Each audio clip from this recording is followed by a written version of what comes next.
ጤና ይስጥልኝ የተወደዳችሁና የተከበራችሁ የሐቅና ሳቅ ሚዲያ ተከታታዮች፣ ሰላምታችን በያላችሁበት ይድረስ።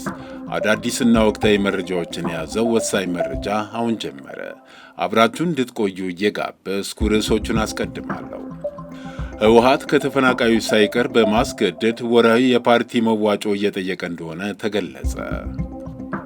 ትግራይ ሕጻጽ የተፈናቃዮች ካምፕ ውስጥ ረሃብ እንደተከሰተ ተነገረ። ግብፅ ከኢትዮጵያ ጋር ምንም ችግር የለባትም ሲሉ አብዱል ፈታህ አልሲሲ ገለጹ። የአዲስ አበባ ገቢዎች ቢሮ የግብር ከፋዮችን የባንክ አካውንት የመዝጋት ስልጣኑ ተገደበ። ባንኮች የሰራተኞቻቸውን የትምህርት ማስረጃ ትክክለኛነት እንዲያጣሩ ብሔራዊ ባንክ መመሪያ ሰጠ።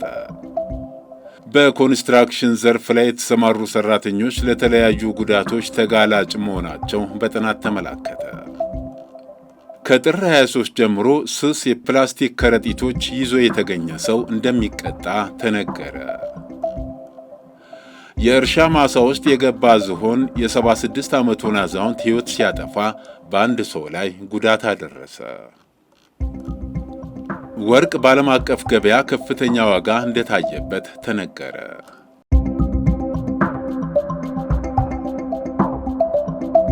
ህወሓት ከተፈናቃዮች ሳይቀር በማስገደድ ወርሃዊ የፓርቲ መዋጮ እየጠየቀ እንደሆነ ሳልሳይ ወያኔ ፓርቲ ገለጸ።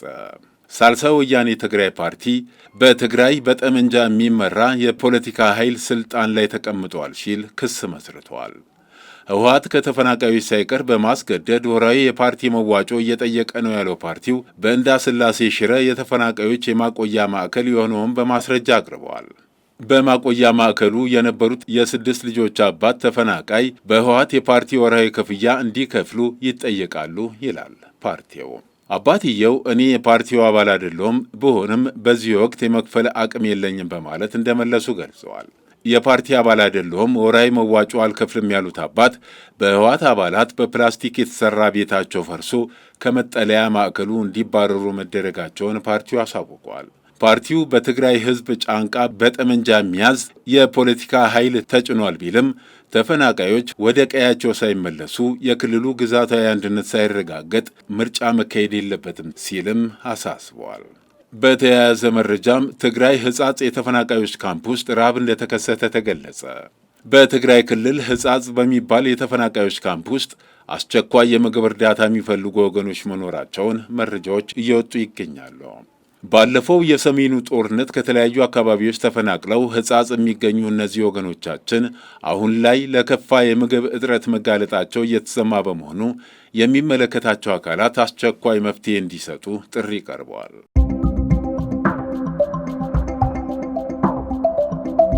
ግብፅ ከኢትዮጵያ ጋር ምንም ችግር የለባትም ሲሉ አብዱል ፈታህ አልሲሲ ገለጹ። ግብፅ ከኢትዮጵያ ጋር ምንም ችግር የለባትም፣ የምትፈልገው በህዳሴ ግድብ ላይ ህጋዊ አስገዳጅ ስምምነት ብቻ ነው ሲሉ የግብፁ ፕሬዝዳንት አብዱል ፈታህ አልሲሲ ገልጸዋል። የግብፁ ፕሬዝዳንት ይህን የተናገሩት በሁለተኛው የሩሲያ የአፍሪካ አጋርነት ፎረም የሚኒስትሮች ጉባኤ ላይ ከተሳተፉ የአፍሪካ ልዑካን ጋር ባደረጉት ውይይት ነው። ከኢትዮጵያ ጋር ልዩነቶች ቢኖሩም ግብፅ በጭራሽ ዛቻ ሰንዝራ አታውቅም ያሉት ፕሬዝዳንቱ አለመግባባቶች በውይይትና በፖለቲካዊ መፍትሄዎች መፈታት አለባቸው ብለዋል ሲል የአገሪቱ ሚዲያ ዘግበዋል።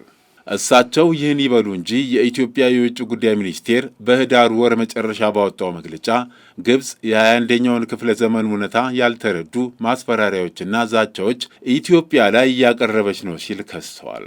ሚኒስቴሩ የግብፅ ባለስልጣናት ትኩረቱን በኢትዮጵያ ላይ ብቻ ያልተገደበ የአፍሪካ ቀንድን የማተራመስ ዘመቻ እያካሄዱ ነው፣ ኢትዮጵያን በፍጹም ሊያስፈራራት ያልቻለውን ይህን ያረጀ አሰራር የምንሰናበትበት ጊዜ አሁን ነው ብለዋል።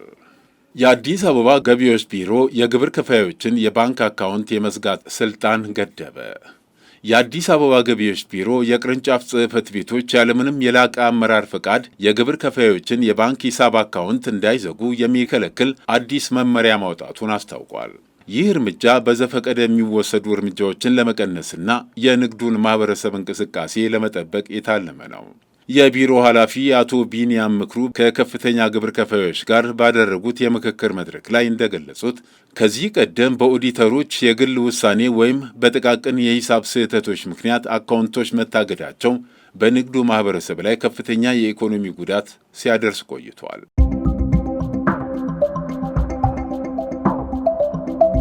ባንኮች የሰራተኞቻቸውን የትምህርት ማስረጃ ትክክለኛነት እንዲያጣሩ ብሔራዊ ባንክ መመሪያ ሰጠ። በተለያዩ የሥራ መስኮች ሐሰተኛ የትምህርት ማስረጃዎች መኖራቸውን የሚያሳይ ፍንጭ መገኘቱን ተከትሎ ብሎም የዲግሪ ወረቀት ሽያጭ እንደነበረ ከደረሰበት በኋላ ብሔራዊ ባንክ የአገሪቱ ባንኮች ውስጥ ያሉ ሰራተኞች የትምህርት ማስረጃ ላይ ማጣራት እንዲደረግ አዘዋል።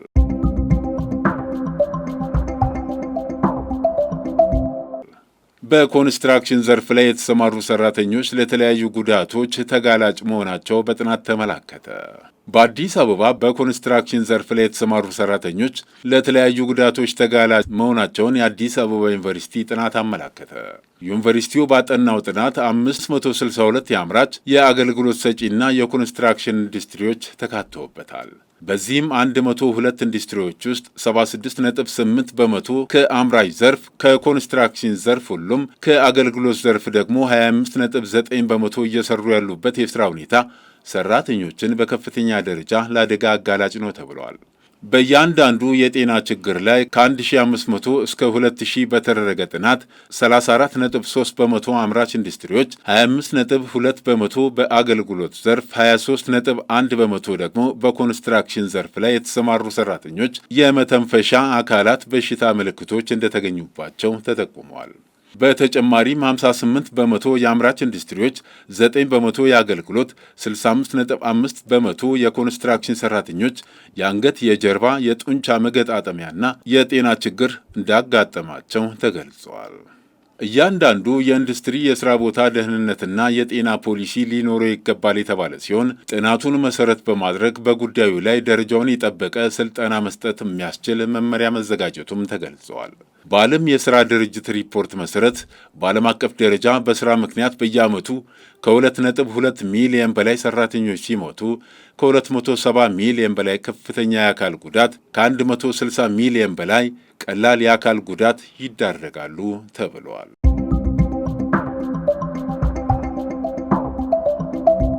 ከጥር 23 ጀምሮ ስስ የፕላስቲክ ከረጢቶች ይዞ የተገኘ ሰው ይቀጣል ተባለ። ከጥር 23 ጀምሮ ለአንድ ጊዜ አገልግሎት ብቻ የሚውሉ ስስ የፕላስቲክ ከረጢቶችን የሚጠቀሙ የሚያመርቱና ወደ ሀገር ውስጥ የሚያስገቡ አካላትን መቅጣት እንደሚጀምር የአካባቢ ጥበቃ ባለሥልጣን አስታወቀ። ለአንድ ጊዜ አገልግሎት ብቻ የሚውሉ የፕላስቲክ ምርቶችን ማምረት፣ ወደ ሀገር ውስጥ የማስገባትና ይዞ መገኘት የሚከለክለው አዋጅ ከሐምሌ 23 2017 ዓ.ም ጀምሮ የጸደቀ ቢሆንም ባለሥልጣኑ የ6 ወራት የሽግግር ጊዜ መስጠቱን አስታውቋል። የአካባቢ ጥበቃ ባለሥልጣን የደረቅ ቆሻሻ አያያዝና አወጋገድ ዴስክ ኃላፊ ዋሲዮን አለሙ እንደተናገሩት አዋጁ እንደወጣ የወረቀትና ሌሎች አማራጭ ከረጢቶች ወደ ገበያ በመምጣታቸው የፕላስቲክ ስርጭት ቀንሶ የነበረ ቢሆንም አሁን ላይ ግን በድጋሚ በገበያ ውስጥ እየታዩ ይገኛሉ ብለዋል። ባለሥልጣኑ በዚህ የሽግግር ወቅት አዋጁን ሙሉ በሙሉ ለመተግበር የሚያስችሉ የዝግጅት ሥራዎችን እያከናወነ መሆኑን ኃላፊው ገልጸዋል። በዚህ ጉዳይ ከሚመለከታቸው የፕላስቲክ አምራቾች፣ ተጠቃሚዎች እንዲሁም አማራጭ የወረቀት ከረጢት አምራቾች ጋር ሰፊ ውይይት ተደርጓል ብለዋል። የወረቀትና ሌሎች የከረጢት አይነቶችን ማምረት የሚፈልጉ አካላትን ወደ ገበያው ለማስገባት ማሽኖችን ከቀረጥ ነፃ እንዲያስገቡና የብድር አቅርቦት እንዲያገኙ ከሚመለከታቸው ተቋማት ጋር በቅንጅት እየተሰራ መሆኑን ኃላፊው ጠቁመዋል። የሽግግር ጊዜው ጥር 23 2018 ዓ.ም እንደሚያበቃ የገለጹት ኃላፊው ከዚህ ዕለት በኋላ ሕገወጥ እንቅስቃሴ ላይ የሚገኙ አካላት ተጠያቂ ስለሚሆኑ ሁሉም አስፈላጊውን ዝግጅት እንዲያደርግ ማሳሰባቸው ተዘግበዋል።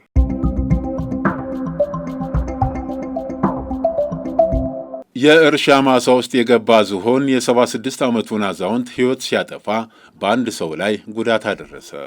በምስራቅ ሐረርጌ ዞን ሐረማያ ወረዳ እርሻ ማሳ ውስጥ የገባው ዝሆን የአንድ ሰው ሕይወት ሲያጠፋ በአንድ ሰው ላይ ጉዳት ማድረሱን ፖሊስ አስታውቋል። የምስራቅ ሐረርጌ ዞን ፖሊስ ዋና መምሪያ የኮሚኒኬሽን ጽሕፈት ቤት ኃላፊ ምክትል ኢንስፔክተር ካሳዬ አበበ እንደተናገሩት በዞኑ ሐረማያ ወረዳ በሊና ቀበሌ ውስጥ ድርጊቱ ተፈጽሟል ብለዋል። የእርሻ ማሳ ውስጥ የገባው ዝሆን አቶ መሐመድ አህመድ ቱሌ የተባሉትን የ8 ልጆች አባት በኩምቢው ጠልፎ የጣላቸው ከእርሻ ማሳቸው ውስጥ ዝሆኑን ለማውጣት ባደረጉት ጥረት እንደሆነ ገልጸዋል። በኩምቢው አዛውንቱን ጠቅልሎ ከጣላቸው በኋላ በእግሩ ሲረጋግጣቸው የተመለከተው የ20 ዓመት ወጣት አዛውንቱን ከዝሆኑ ጥቃት ለመታደግ ጥረት ሲያደርግ ዝሆኑ ጉዳት አድርሶበት እንደሄደ ገልጸዋል። የአካባቢው ሰዎች ዝሆኑ ስፍራውን ለቆ ከሄደ በኋላ ሲደርሱ የአዛውንቱ ሕይወት ያለፈ ሲሆን ጉዳት የደረሰበትን ወጣት ደግሞ በሕይወት ያለ በመሆኑ ወዲያውኑ ወደ ሐረማያ ሆስፒታል በመውሰድ የሕክምና እርዳታ አግኝቶ በጤንነት ላይ ይገኛል ብለዋል። ዝሆኖች አንዳንዴ ከባቢሌ ፓርክ በመውጣት በሰብል ላይ ጉዳት የሚያደርሱ ሲሆን ይህንኑ ለመከላከል በሚደረግ ሙከራ በሰው ላይ ጉዳት እንደሚያደርሱ ምክትል ኢንስፔክተር ካሳዬ አበበ ጨምረው ገልጸዋል። የተከበራችሁ የሐቅና ሳቅ ሚዲያ ተከታታዮች ለዕለቱ ያዘጋጀናቸው ዋና ዋና መረጃዎች እነዚህን ይመስሉ ነበር። መልካም ጊዜ። መነሻችንም መድረሻችንም ኢትዮጵያ።